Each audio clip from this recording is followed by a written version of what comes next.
Hello, good morning guys. Welcome to my YouTube channel. Today I shall teach you the central idea of the first poem of class 10th, Dust of Snow.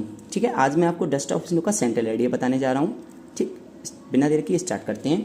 Dust of snow is a very interesting poem. Dust of snow बहुत interesting poem है. ठीक है, pome है किसकी है? Composed by Robert Frost की. यानी इसको कंपोज किसने किया है? रॉबर्ट फ्रॉस्ट ने. बेसिकली हम पोम जितनी होती हैं, पोम के लिए हम रिटन नहीं लिख सकते, राइट नहीं लिख सकते. उसके लिए पोम के लिए एक टर्म यूज होती है कंपोज. हमेशा गाइस कंपोज यूज कीजिएगा. ठीक है, और लेटर और चैप्टर्स होते हैं, और जितने भी प्रोज यानी कि प्रोज में जितना भी यूज करते हैं हम राइट यूज करेंगे. प्रोज में राइटर्स होते हैं, और पोइट्री सेक्शन होता है, इनकी जितनी पोम्स होती हैं उसके लिए हम लोग कंपोज यूज करेंगे. ठीक है, तो यहाँ पे क्या यूज किया मैंने? कंपोज. तो dust of snow is a very interesting poem composed by Robert Frost. Dust of snow एक बहुत ही इंटरेस्टिंग पोम है जिसे कंपोज किसने किया है? रॉबर्ट फ्रॉस्ट ने. इन इट इसमें the poet described. In it इसमें कभी डिस्क्राइब करता है, वर्णन करता है अबाउट कंट्रेरी थिंग्स, यानी कि उल्टी विपरीत वस्तुओं के बारे में वर्णन करता है. विच वर टोटली अपोजिट, जो पूरी तरह से विरुद्ध थी या अपोजिट थी. ठीक है, उल्टी थी. टू देयर प्रॉपर्टीज, अपने गुणों के बिल्कुल उल्टी थी. जैसे उन्होंने क्या बोला है? The crow, the hemlock tree, the dust are the signs of negativity. Crow होता है कौवा, हेमलॉक ट्री यानी धतूरे का पेड़, एंड डस्ट और धूल आर द साइंस. बेसिकली ये साइन होते हैं, संकेत होते हैं ऑफ नेगेटिविटी, यानी कि अशुभ के संकेत होते हैं.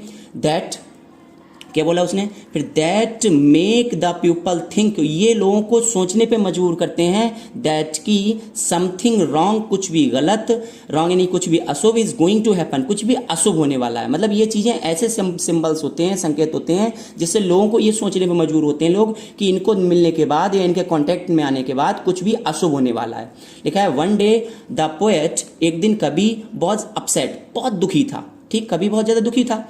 एंड वॉन्डरिंग, और वो टहल रहा था आउटसाइड, बाहर की ओर टहल रहा था. कहाँ टहल रहा था? बाहर की ओर टहल रहा था. ऑफ हिज हाउस, अपने घर से बाहर टहल रहा था. ही स्टूड बैक, खड़ा हो गया.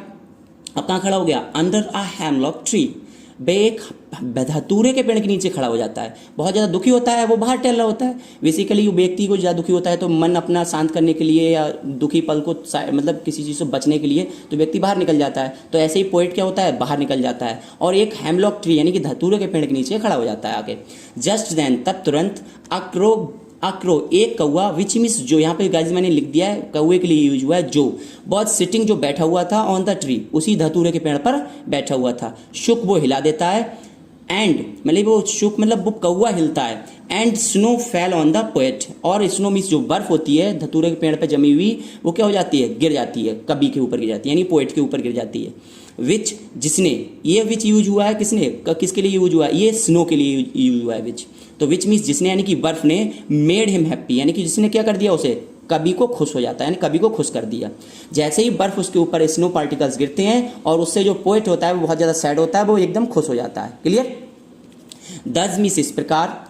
दस his rest of the day, उसका जो बचा हुआ दिन था, यानी कि आधा दिन तो उसने खराब कर दिया था पोएट ने अपने सैडनेस में. दस इस प्रकार his rest of the day, उसका बचा हुआ दिन वॉज सेव्ड, क्या हो जाता है? पूरी तरह से बच जाता है. मतलब जो बचा हुआ दिन था वो बच जाता है, यानी कि बर्बाद होने से बच जाता है. ठीक, द डे, अब लिखा है दिस पोम गेव अस, ये जो पोम है गेव अस, हमें देती है मैसेज, हमें एक मैसेज देती है. यानी कि इस पोम से हमें एक मैसेज मिलता है. दैट की वी शुड होप, हमें होप, आशा करनी चाहिए या उम्मीद करनी चाहिए. फॉर द बेस्ट, हमेशा किसकी उम्मीद करनी चाहिए? अच्छे होने की उम्मीद करनी चाहिए. यानी कि कोई भी चीज़ हमारे लिए बुरी नहीं होती है. ये पोएम में ये हमें पोएम मैसेज देती है कि हमें हमेशा अच्छे होने की, या हमेशा अच्छा सोचना चाहिए, या क्या है, हमेशा ऑप्टिमिस्ट रहना चाहिए, हमें अच्छा सोचना चाहिए. किसी भी, हमें जो भी सोचना चाहिए, चाहे कितनी भी बुरी चीज़ हो, हमेशा वो चीज़ हमारे लिए कभी भी बुरा नहीं कर सकती जब तक हम उसके बारे में बुरा नहीं सोचते हैं.